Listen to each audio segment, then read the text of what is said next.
Durante ecos cree que amarlo era suficiente para salvarlo. Hasta que comprendí que ni siquiera podía salvarme a mí misma. Recuerdo perfectamente el momento en que encontré esa carta. Era un martes por la tarde, uno de esos días grises. Que parecen diseñados para que te enfrentes a verdades que has estado evitando. Estaba ordenando el cajón de su escritorio, buscando unas facturas que necesitábamos para los impuestos, cuando mis dedos rozaron un sobre arrugado, escondido entre papeles viejos y recibos olvidados. No tenía remitente, no tenía dirección. Solo mi nombre, escrito con su letra temblorosa. Esa caligrafía que conocía tan bien como los latidos de mi propio corazón, debí diarlo allí. Debí respetar su privacidad. Pero algo en mi interior. Esa voz que había estado susurrando durante meses y que yo me había negado a escuchar, me impulsó a abrirlo. Y cuando desdoblo esas páginas emerlentes, cuando comenzo a leer sus palabras, sentí que el suelo se abrir bajo mis pies. No sé cómo decir esto sin romper esto lo que yo te he roto, comenzaba la carta. Veo como te desvaneces ya, tamo tu luz se apaga intentando mantener encendida la mayas. Y lo peor es que te dejo hacerlo porque soy demasiado cobarde para soltarte. Las lágrimas comenzarán a caer sobre el papel antes de que pudiera detenerlas. Cada palabra era un espejo que reflejaba una verdad que ambos habíamos estado evitando. Cada frase una confesión de un dolor compartido que nunca nos habíamos atrevido a nombrar en voz alta. Nuestra historia había comenzado de una manera que muchos llamarían romántica. Yo era esa persona segura de sí misma, con miras claras y una vida ordenada. Él era el alma creativa, sensible, llena de sueños pero también de heridas que nunca habían sanado completamente. Nos conocimos en una galería de arte, un domingo. Lluvioso que ahora parece sacado de una película que he visto demasiadas veces. Me atrajo su vulnerabilidad. Me atrajo la forma en que veía el mundo, con una profundidad que yo había perdido en medio de mi vida práctica y planificada. Me atrajo, si soy honesta conmigo misma, la sensación de ser necesaria. De ser la persona fuerte que podía sostener a alguien más.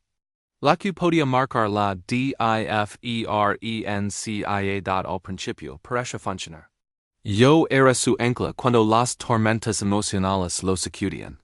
Era su luz cuando la oscuridad de su mente amenazaba con tragárselo. Y cada vez que lograba hacerlo sonreír, cada vez que conseguía que saliera de la cama en esos días difíciles, sentía que mi existencia tenía un propósito más grande, pero nadie te dice que salvar a alguien es un trabajo que nunca termina. Nadie te advierte que, poco a poco, vas a empezar a olvidar quién eras antes de convertirte en el salvavidas de otra persona. Los cambios fueron sudos al principio. Cancel una cena con mis amigas porque él estaba pasando por un mal día. Dije de ir al gimnasio porque sentía que no debía abandonarlo. En siquiera por una hora. Comencé a medir cada palabra, cada gesto, preocupada de que algo que dijera o hiciera pudiera desencadenar una de sus crisis. Mi mundo se fue haciendo cada vez más pequeño, hasta que solo quedó espacio para dos, el y yo. O más bien el y la versión de mí que existía únicamente para sostenerlo todo. Mis amigos empezaron a liarse. No los culpo.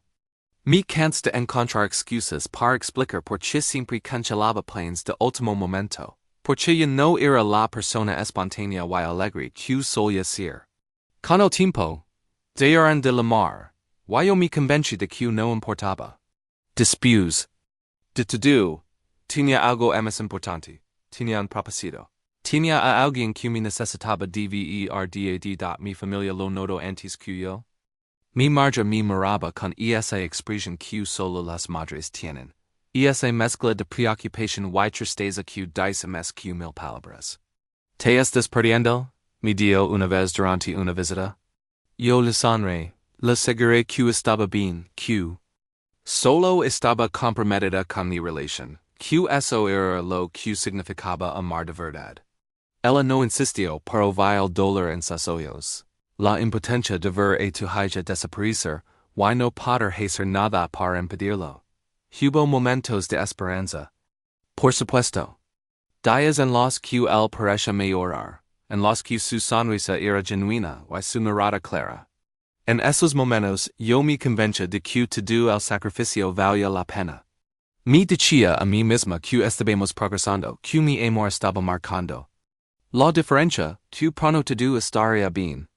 Me aferraba a esos momentos como un náufrago a un trozo de madera en medio del océano, necesitándolos para sobrevivir, para justificar todo lo que había dado atrás, para la verdad, y esa verdad, que ahora sostenía entre mis manos en forma de una carta nunca enviada, era que ambos estábamos hundiéndonos.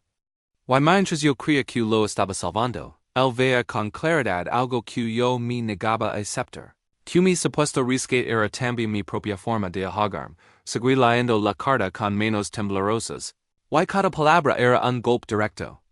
El corazón de las mentiras que me había estado contando la primera vez que lo vi, estaba de pie frente a un cuadro abstracto, completamente inmóvil, como si la pintura le estuviera hablando en un idioma que solo él podía comprender. Había algo en su postura, en la forma en que inclinaba ligeramente la cabeza, que me hizo detenerme. No era solo que fuera atractivo, aunque lo era. Era esa cualidad intangible, esa mezcla de intensidad y fragilidad, que parecía emanar de él como una luz tenue en medio de la oscura idea de .coand o finalmente me acerqué y comenté algo sobre la obra. Él me miró con unos ojos que parecían contener océanos enteros de tristeza y belleza. Hablamos durante horas. Me contó sobre sus sueños de ser artista, sobre cómo el mundo le parece demasiado ruidoso y demas ideas silencioso para hacerse escuchar. Me habló de su infancia complicada, de padres que nunca entendieron su sensibilidad, de relaciones pasadas que lo habían dado con cicatrices invisibles pero profundas. Y yo escuché como nunca había escuchado a nadie antes. Porque en su vulnerabilidad, encontré algo que no sabía que estaba buscando.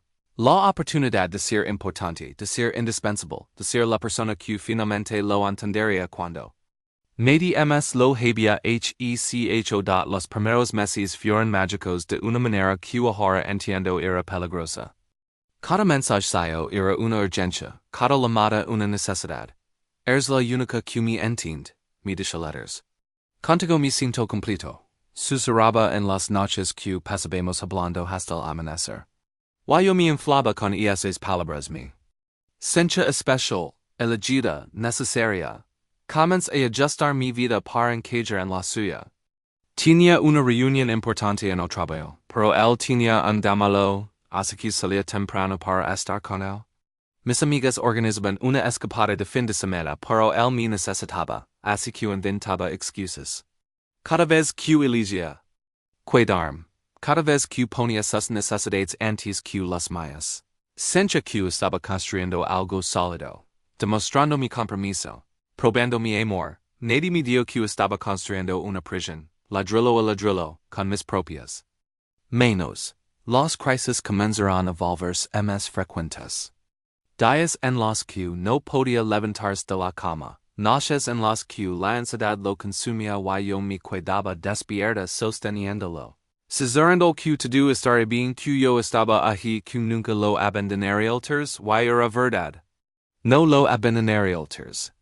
Porque en algún momento, sin darme cuenta, mi identidad completa se había fusionado con la tarea de mantenerlo a flote. Dejé de ir a mis clases de yoga, porque el horario coincidía con el momento del día en que el ms me necesitaba. Cancelé la inscripción al curso de fotografía, que tanto me había emocionado porque el dinero podía usarse mejor en sus materiales de arte. En esas cosas que lo hacían feliz, aunque fuera por un momento. Mis propios sueños comenzaron a aparecer. Egoístas, innecesarios, pequeños comparados con la magnitud de lo que él estaba enfrentando. Mi círculo social se redujo hasta casi desaparecer. Será dejo de invitarme después de la quinta vez que cancel en el último minuto. Miguel me dio con una franqueza que dolió, que ya no me reconoce. Q la chica apasionada y lina de vida Q solia ser había sido reemplazada por una sombra pálida Q solo hablaba de él y sus problemas. Mi enoj conmigo en es. Momento. La dije Q no entendía lo Q era el amor verdadero, el compromiso real. Pero sus palabras se quedaron conmigo, susurrando en las noches de insomnio, preguntándome cosas que yo no quería responder. Hubo señales, por supuesto. Siempre. Hacemos.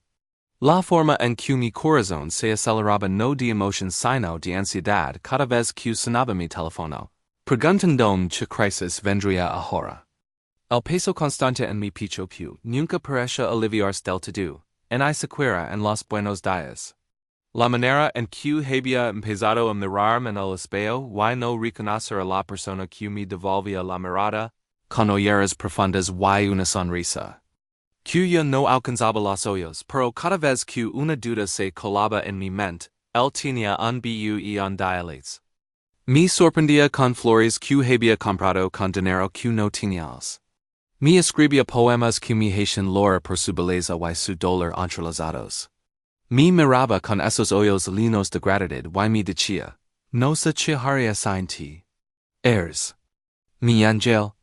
Y yo me derecha, me convenció de que estaba siendo dramática. Que todos los sacrificios valían la pena si podía dar aunque fueran momentos de paz. Me convertí en experta en justifications. Cuando olvidó mi complejos porque estaba pasando por un episodio particularmente difícil, me dije que los complejos no importaban realmente. Cuando no pudo acompañarme al funeral de mi abuela porque la multitud lo abrumaba, me convencí de que su salud mental era más importante, y que mi abuela habría entendido. Cuando levanto la voz en esa discusión, y vi miedo en mis propios ojos reflejados en el espejo del pasillo, me dije que solo estaba estresado, que yo debía ser más comprensiva, más paciente, más perfecta. Cada justificación era un paso más profundo, en un patrón que no sabía cómo romper. Porque reconocer que algo estaba mal significaría admitir que todo es sacrificio, todos esos ecos quizás habían sido un error. Y esa posibilidad era demasiado dolorosa para siquiera considerarla. Mi trabajo comenzó a resentirse. Las ojeras se hicieron permanentes.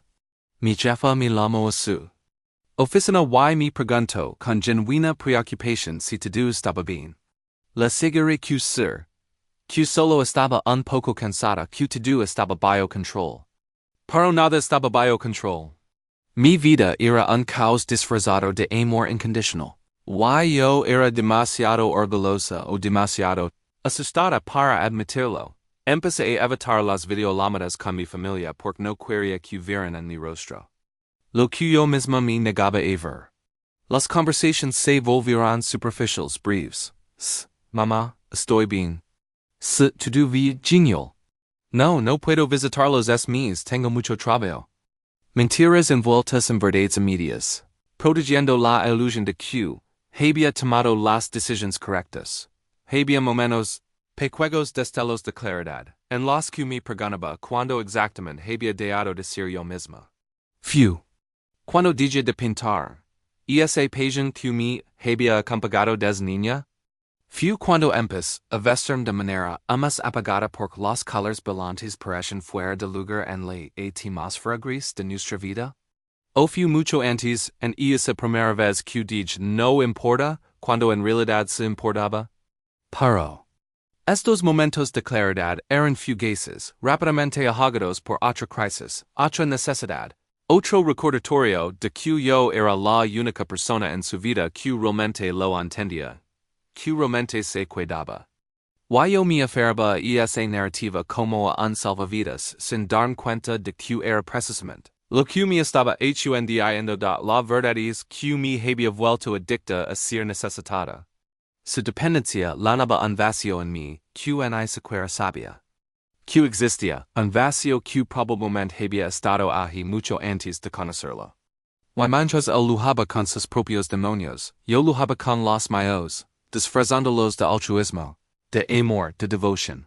Y así continuamos dos personas andiendo juntas, convencidas de que era amor lo que nos mantenía unidos cuando en realidad era el miedo lo que no nos dejaba soltar. el momento de quiebra lego una noche de viernes. Había prometido a mi hermana que iría a cenar a su casa, la primera reunión familiar en meses. Estaba sintiéndome casi emocionada por primera vez en mucho tiempo, cuando recibí su mensaje. No me siento bien. Por favor, no me digas solo esta noche. Me quedé paralizada frente al espejo, con un pendiente en la mano, mirando. Me reflejo. Why en ese momento por primera vez sentí algo que me aterrorizó, resentimiento. No tristeza, no preocupación, no es impulso inmediato de dejarlo todo y correr a su lado. Sino resentimiento por el y crudo, burbujeando en mi pecho como algo amargo que había estado conteniendo durante demasiado tiempo. Fui de todos modos a estar con él. Por supuesto que fui. Pero durante todo el camino, las lágrimas caen por mi rostro y no podía detenerlas. Llamé a mi hermana con voz quebrada, inventé otra excusa. Escuché su silencio decepcionado al otro lado de la línea. Está bien, dijo finalmente, pero ambas sabíamos que no lo estaba. Nave estaba bien esa noche, mientras él dormía tranquilamente, después de que lo había calmado.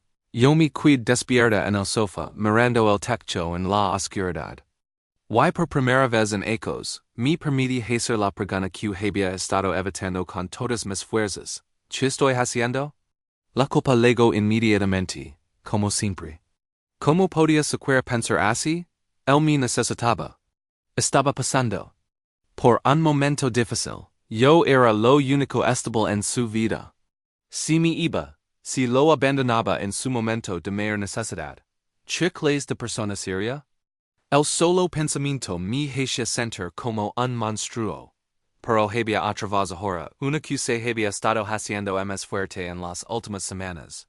Una voz que susurraba preguntas incómodas en las horas tranquilas de la madrugada. Why should? Hey de ti, ¿cuándo fue la última vez que alguien preguntó como estabas tú? ¿Cuándo fue la última vez que te permitís tener necesidades propias? Comencé a darme cuenta de que estaba agotada de una manera que el sueño no podía curar. Era un cansancio que vivía en mis huesos, en mi alma. Me levantaba cada mañana con un peso en el pecho, como si estuviera cargando una mochila invisible llena de piedras. Y cada día acadir más piedras, más responsabilidades que nunca deberán ser mías. Más culpa por sentir lo que estaba sintiendo. Empezó a observarme a mí misma desde fuera, como si fuera una extraga. Veía a esta mujer que había olvidado. Como reír sin preocupación, que verificaba su teléfono compulsivamente cada 5 minutos, que había perdido el apetito y el interés en prácticamente todo lo que alguna vez le había importado. ¿Y me preguntaba? ¿Cuándo me convertí en esto? La batalla interna era constante y agotadora. Por un lado estaba el amor genuino que sentía por él. Ese amor no era una mentira. Lo amaba con una intensidad que dolía, con una profundidad que había cambiado quien era yo. Podía ver su bondad fundamental, su sensibilidad, y esa chispa de luz que brillaba en sus mayores momentos. Y quería, desesperadamente, creer que mi amor podía ser suficiente para ayudarlo a encontrar el camino de vuelta a sí mismo. Pero por otro lado estaba esta verdad que yo no podía ignorar. Me estaba perdiendo. No de manera poética o romántica, sino de manera real y aterradora. Estaba desapareciendo, dissolviéndome en el proyecto de salvarlo. Y pronto no quedaría nada de mí. Y si no quedaba nada de mí, ¿qué tendría para ofrecerlo entonces? ¿Qué tipo de relación podríamos tener? Cuando yo fuera solo un cascarón vacío? Las conversaciones conmigo misma se volvieron más honestas, más difíciles. Me obligaba a hacer preguntas que no quería responder. ¿Por qué elegí este papel de salvadora? ¿Qué estaba evitando en mi propia vida al enfocarme tan completamente en la suya? Era más fácil arreglarlo a él que enfrentar mis propias inseguridades, mis propios miedos, mis propios vacíos. La respuesta, cuando finalmente me atreví a mirarla de frente, me destrozó. Sí, era más fácil, mucho más fácil. Mientras estuviera ocupada salvándolo. No tinha que enfrentarme mis propias preguntas sin respuesta. No tinha que preguntarme. Si era suficiente por mí misma, si era digna de amor sin tener que ganarlo siendo indispensable. No tenía que arriesgarme a perseguir mis propios sueños y quizás fracas su salvadora me daba un propósito claro. Una identidad definida. Era la fuerte, la comprensiva, la que siempre estaba allí. Sin papel, quien era yo? La pregunta me aterrorizaba porque me di cuenta de que ya no sabía la respuesta. Hubo una tarde en que salía a caminar sola, algo que no había hecho en meses. Me senté en un banco del parque, observando a las personas vivir sus vidas normales. Una pareja joven ría mientras compartía un helado. Una mujer leía un libro, completamente absorta en sus páginas. Un grupo de amigos ponía algo con entusiasmo, sus voces llenas de alegría despreocupada, y me di cuenta de que había olvidado cómo era eso. Esa ligereza, esa capacidad de simplemente ser, sin el peso constante de la preocupación, sin la vigilancia perpetua de las emociones de otra persona. Cuando había sido la última vez que me había permitido estar simplemente presente, sin esa parte de mi cerebro siempre monitoreando, siempre preparándose para la próxima crisis? El miedo a soltarlo era visceral y complejo. No era solo miedo por él, por lo que podría pasar si yo no estaba allí. Era miedo por mí. Si me iba, si admitía que no podía salvarlo, ¿significaba eso que había fracasado? Que todo es tiempo, todo es dolor, todo es sacrificio, había sido en vano? ¿Cómo podría vivir con ese peso? Y había otro miedo, más oscuro, que apenas me atrevía a reconocer. Si me iba, si dejaba de ser la persona que lo necesitaba, me necesitaría alguien más. ¿Encontraría algo que llenara ese vacío que había estado tapando con mi rol de salvadora? El pensamiento de volver a estar sola, no con él sino conmigo misma, con todos mis propios problemas sin resolver, era aterrador. Comments a notar patrones que había ignorado deliberadamente. La forma en que mis propias necesidades se habían vuelto inexistentes en nuestra relación. Como nunca era el momento adecuado para hablar de mis problemas porque los suyos siempre eran más urgentes, más grandes, más importantes. Como había aprendido a minimizar mi propio dolor, mi propia tristeza, mi propia confusión, por cómo podían compararse con lo que él estaba atravesando. Me había convencido de que esto era amor, que esto era lo que significaba comprometerse realmente con alguien. Pero una parte de mí cada vez más fuerte comenzaba a cuestionar esa narrativa. ¿Era amor real el que requería que una persona se disolviera completamente? ¿Era compromiso genuino el que dejaba a alguien sin nada para sí mismo? Las noches se volverán más largas. Me acostaba a su lado, escuchando su respiración tranquila, y me sentía más sola que nunca. Porque me di cuenta de que podía estar físicamente presente, podía sostenerlo y calmarlo y cuidarlo, pero emocionalmente estaba en un lugar al que él no podía llegar. Y quizás nunca había podido. Había una parte de mí que se sentía traicionada por estos pensamientos, por estos sentimientos. Me preguntaba si realmente lo amaba, si podía pensar así. Por otra parte, más sabia, comenzaba a entender que quizás el amor verdadero no era esta codependencia sofocante que habíamos creído. Quizás el amor real requería que ambas personas se mantuvieran íntegras, completas, capaces de elegirse mutuamente sin perderse a sí mismas en el proceso. Y entonces encontré la carta. Y todo cambió. Mis manos temblaban mientras seguía leyendo la carta, cada palabra revelando una verdad que había estado escondida justo frente a mí todo este tiempo. Te miro cancelar tus sueños no para no, escribía él. Y me odio por permitirlo. Me odio por necesitar tanto que te estoy consumiendo. Pero soy demasiado egoísta para dejar de ir. Las lágrimas caen sobre el papel, borrando algunas de sus palabras, pero ya no importaba. Ya las había leído. Ya habían penetrado en mi corazón y estaban desmantelando cada crincha que había sostenido sobre nuestra relación. Sobre mí misma, sobre lo que pensaba que era el amor. Recuerdo a la mujer que conocí en esa galería, continuaba la carta. Tienes las en los ojos, hablabas de tus proyectos con una pasión que me hacía sentir vivo solo con escucharte. Ahora esa luz se ha ido, so que soy yo quien la apago. Cada vez que te miro, veo el cansancio en tu rostro, sé que soy responsable.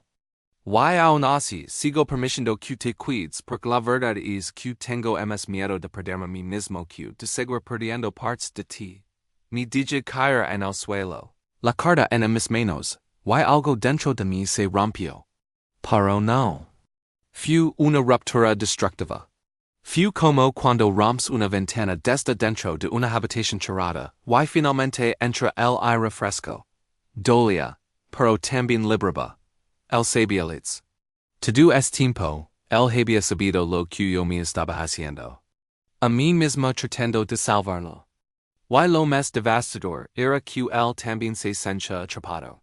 También sufría viendo lo que nuestra dinámica nos estaba haciendo a ambos. No era solo mi sacrificio unilateral. Era una prisión que habíamos construido juntos, cada uno con nuestros propios miedos como barrar otes. La revelación me golpeó con la fuerza de una ola. Yo no lo estaba salvando. Nunca lo había estado salvando. Porque salvar a alguien implica que esa persona quiere ser salvada, que está lista para aceptar la ayuda, que está dispuesta a hacer el trabajo interior necesario para cambiar. Por mucho que yo lo amara, por mucho que me entregara completamente, yo no podía hacer ese trabajo por él, solo él podía elegirse a sí mismo. Solo él podía decidir enfrentar sus demonios, buscar la ayuda profesional que necesitaba. Hacer la labor difícil y dolorosa de sanarse. Al tratar de hacerlo por él, al convertirme en su muleta emocional, no lo estaba ayudando. Lo estaba incapacitando. Le estaba dando una razón para no enfrentar lo que necesitaba enfrentar. Pero la comprensión más dolorosa vino después. Porque si yo no lo estaba salvando a él, ¿qué había estado haciendo realmente? La respuesta, cuando finalmente llegó, fue como un puñal directo al corazón de mi propia negación. Me estaba escondien me estaba escondiendo detrás de su necesidad para no enfrentar mis propios vacíos. Me estaba escondiendo en el papel de salvadora para no tener que preguntar porque necesitaba tanto ser necesitada. Me estaba escondiendo en sus crisis para no tener que mirar mis propias inseguridades profundamente arraigadas. Mi propio miedo al abandono, mi propia crincha. De que tenía que ganarme el amor siendo indispensable. La carta continuaba. Cada línea era un espejo que reflejaba no solo su dolor sino también el mío. A veces fantasio con dejarte, escribía. No porque no te ame sino precisamente porque se te amo. Pienso que si tuviera el courage de soltarte, tal vez encontrarías el camino de regreso a ti misma. Pero soy débil. Demasiado débil para hacer lo correcto, demasiado asustado de lo que me espera si pierdo a la única persona que me ha amado así. Ahí estaba. La verdad que ninguno de los dos había querido admitir. Nuestro amor era real, profundo, genuino. Pero también era disfuncional. También era destructivo. También estaba construido sobre cimientos de miedo. Necesidad y codependencia en lugar de sobre el respeto mutuo, la salud individual y la elección consciente. Comprendí que el amor verdadero, el amor sano, no se siente como ahogarse. No se siente como perder partes de ti mismo hasta que ya no sabes quién eres. El amor verdadero es un espacio donde ambas personas pueden crecer, florecer, seguir siendo íntegras mientras eligen compartir sus vidas. No es una fusión destructiva donde dos personas rotas intentan convertirse en una sola persona completa. Pens. En todas las veces que me había dicho a mí misma que estaba siendo fuerte, que estaba demostrando mi compromiso, que esto era lo que significaba amar de verdad. Me di cuenta de que había confundido el sacrificio con el amor, la dependencia con la intimidad, el control disfrazado de cuidado con el apoyo genuino. Porque había un elemento de control en todo esto que nunca había querido admitir. Alhesa de mí misma indispensable, al convertirme en la única persona que podía calmarlo. La única que lo entendía. Había creado una situación donde él me necesitaba. Y esa necesidad me había hecho sentir segura, valiosa, amada. Pero la necesidad no es amor. La dependencia no es conexión. Yo había estado confundiendo las dos cosas todo este tiempo. La carta terminaba con una frase que me rompió y me liberó al mismo tiempo. Necesito ayuda, pero no del tipo que tú puedes darme. Tú necesitas encontrar a ti misma algo que nunca podrás hacer mientras estés tan ocupada intentando arreglarme. Ambos lo sabemos, pero ninguno tiene el courage de decirlo en voz alta. Así que escribo esto sabiendo que probablemente nunca te lo diré. Porque soy un cobarde que prefiere vivir en esta mentira cómoda que enfrentar la verdad aterradora. Me quedé sentada en el suelo durante lo que parecieron horas, sosteniendo esa carta como si fuera la cosa más preciada y más dolorosa del mundo. Porque lo era. Era la confirmación de que todo lo que había temido reconocer era verdad. Pero también era una ley, una manera de salir de esta prisión que habíamos construido juntos. Comprendí que salvar a alguien es imposible cuando esa persona no se elige sí misma primero. Que el amor, por más puro y profundo que sí, no puede curar heridas que solo la persona que las leva puede sanar desde dentro. Que mi responsabilidad no era arreglarlo, nunca lo fue. Mi responsabilidad era conmigo misma, era mantener mi propia integridad. Era asegurarme de que en mi deseo de amarlo, no me perdiera completamente, y la verdad más dolorosa de todas, ambos. Necesitábamos salvarnos a nosotros mismos. Él necesitaba enfrentar sus demonios, buscar ayuda profesional, hacer el trabajo difícil que solo él podía hacer. Yo necesitaba encontrar mi camino de regreso en mí misma. Entender por qué había sido tan fácil desaparecer. Sanar las heridas que me habían levado y creer que mi valor dependía de cuánto podía sacrificarme por alguien más. El amor no nos había salvado. Finalmente entendí que nunca había sido su trabajo hacerlo. El amor podía acompañar, podía sostener, podía inspirar. Pero la salvación, la verdadera sanación, esa tenía que venir desde dentro de cada uno de nosotros. Me levanté del suelo, doble cuidadosamente la carta y la guard. Ya no estaba temblando. Una calma extraña se había apoderado de mí, una claridad que no había sentido en ecos. Sabía lo que tenía que hacer, aunque la sola idea me aterrorizaba. Pero por primera vez el miedo de quedarme se había vuelto más grande que el miedo de irme. Era hora de tener la conversación que ambos habíamos estado evitando, la conversación que esta carta revelaba que él también sabía que necesitábamos tener. Esperé hasta que llegó a casa esa noche. Estaba sentada en el sofá, la carta sobre la mesa de centro entre nosotros como un punto y un abismo al mismo tiempo. Cuando entró y vio mi expresión, luego vio la carta, su rostro palideció. No dio nada, no necesitaba hacerlo. Ambos sabíamos que había llegado el momento de la verdad. La encontré, dije simplemente, mi voz sorprendente tranquila. Why necesitamos hablar? Se sentó frente a mí, sus manos temblando ligeramente.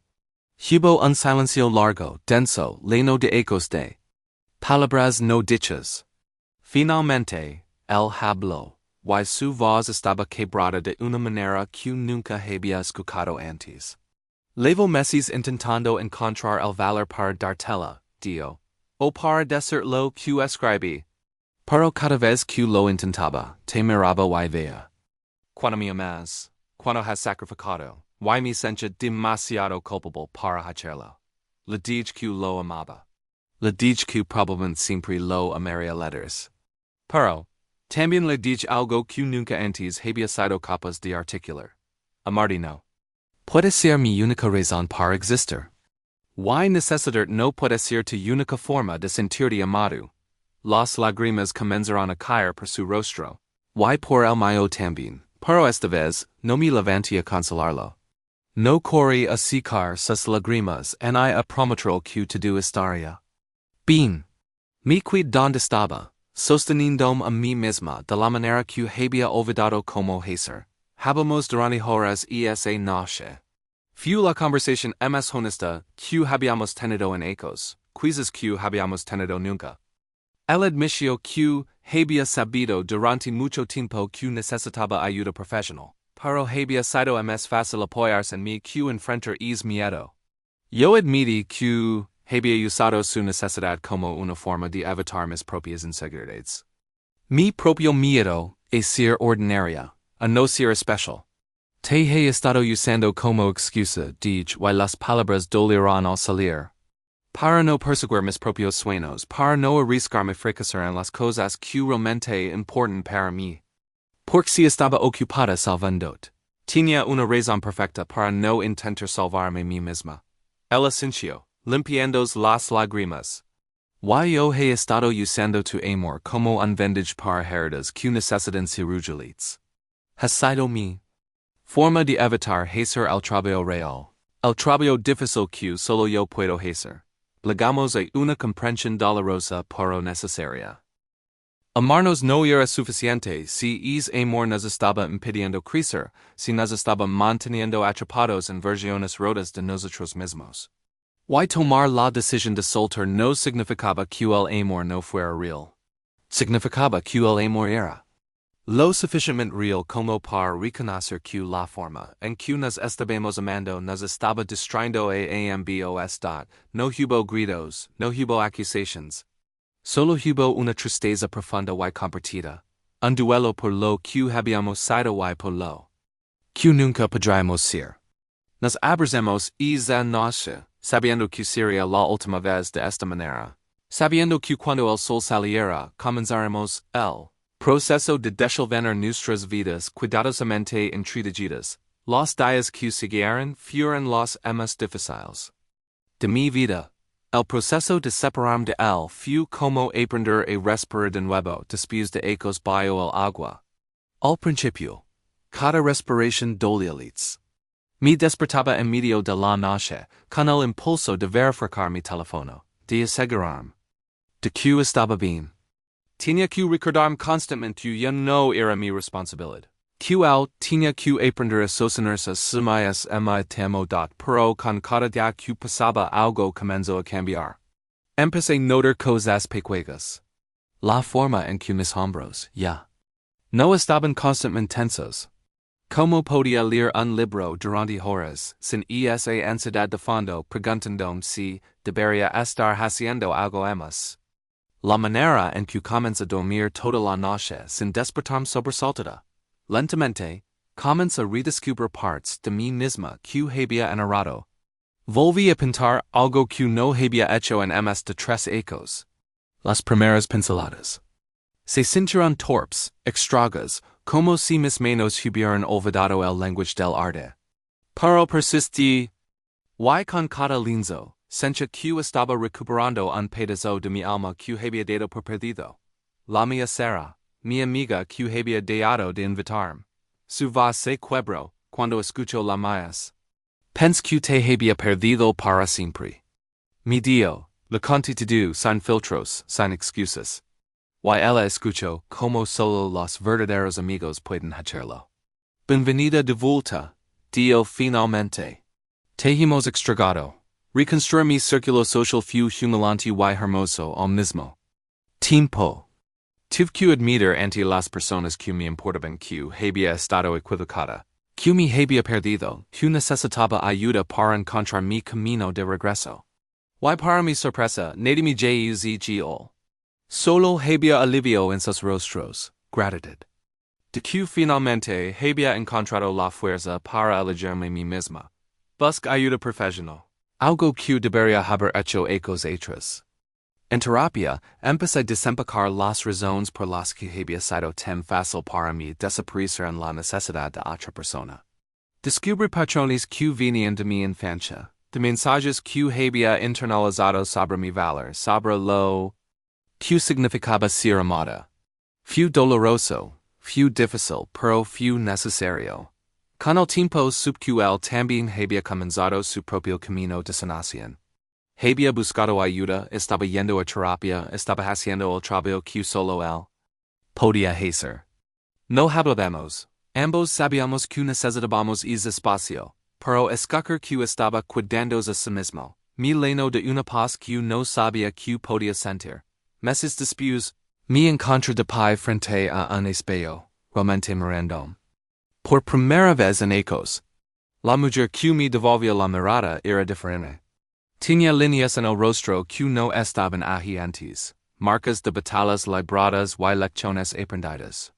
Pero esos ojos tenían una luz que había estado ausente durante demasiado tiempo. Era luz del reconocimiento, de conocerse a sí misma nuevamente. Comprendí que el amor no nos había salvado porque nunca había sido su trabajo hacerlo. El amor había sido el espejo que finalmente nos había mostrado la verdad sobre nosotros mismos, sobre nuestras heridas, sobre los trabajos internos que cada uno necesitaba hacer. Había revelado que la salvación no viene de otra persona, sin importar cuando te amen o cuando los ames.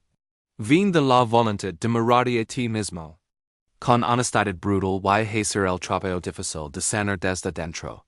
Aprendí que amarse a sí mismo no es egoísmo. Es el primer acto de amor verdadero, el fundamento sobre el que todos los demás amores deben construirse. Que no puedes dar desde un pozo vacío. Que no puedes sostener a alguien más cuando tú misma te estás ahogando, que perder tu identidad. En nombre del amor no es amor en absoluto, es autoabandono. Y quizás lo más importante. Aprendí que algunas historias tienen que terminar para que nuevas historias puedan comenzar. Que soltar no siempre significa que hayas fracasado.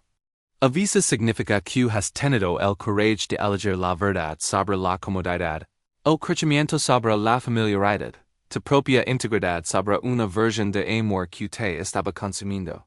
Hoy, cuando pienso en él, ya no siento es dolor agudo que soy sentir. Siento gratitud. Gratitud por lo que compartimos, por lo que me enseñó, por ser el catalizador que finalmente me obligó a mirarme a mí misma. Nuestra historia no terminó. De la manera que pienso que terminarían las historias de amor verdadero. Pero terminó de la manera que tenía que terminar para que ambos pudiéramos encontrar el camino hacia nosotros mismos. Me encuentro ahora en un lugar de paz que no sabía que era posible. Todavía estoy aprendiendo, todavía estoy creciendo. Todavía hay días difíciles. Pero ahora los enfrento como una persona completa, no como la mitad de alguien más. Y eso, finalmente comprendo. Es el único tipo de salvación que realmente importa. El amor no nos salvó. Pero nos reveló la verdad. Y en esa verdad, dolorosa como fue, encontramos la libertad para salvarnos a nosotros mismos.